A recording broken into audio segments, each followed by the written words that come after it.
কোচবিহার রাজবংশের কুলদেবতা মদন মোহন। বুধবার মদন মোহনের স্নান উৎসব পালিত হল কোচবিহারে। ধর্মীয় আচার মেনে কুলপুরোহিত মদন মোহনকে স্নান করান।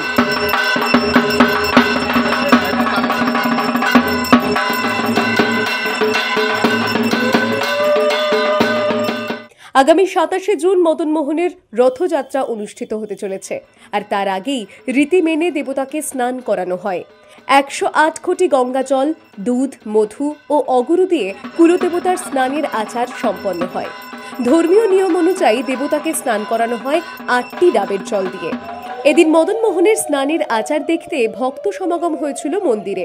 পরে বিশেষ পুজোর আয়োজনও করা হয়। আজকে মদন মোহন হচ্ছে যেমন জগন্নাথ দেবের সাথে আজকে মদন মোহনের স্নান যাত্রা।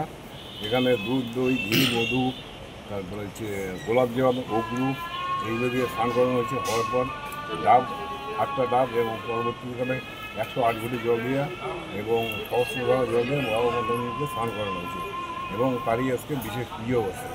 স্নানযাত্রার মধ্য দিয়ে শুরু হয়ে গেল মদন মোহনের রথযাত্রার প্রস্তুতি। কোচবিহার শহর জুড়ে উৎসবের আমেজ।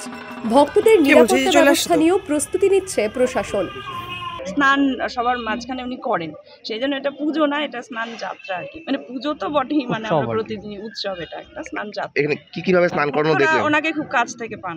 কিভাবে দেখলেন, কিভাবে স্নান করানো হলো? হ্যাঁ, এখানে ওই ডাবের জল 108 ঘট আছে, সেই ঘটের জল আর ডাব, মধু, ঘি, দুধ ইত্যাদি সহযোগে, অগুরু, গোলাপ জল ইত্যাদি, মিছরি মানে সামান্য মিষ্টি ইত্যাদি সহযোগে ওনাকে স্নান করানো। কত বছর ধরে আসা হচ্ছে মন্দিরে স্নান যাত্রা দেখতে? একদম ছোটবেলা থেকেই আসি, তবে স্নান যাত্রা মানে এটা বড় হওয়ার পর, একটু বুদ্ধি হওয়ার পর।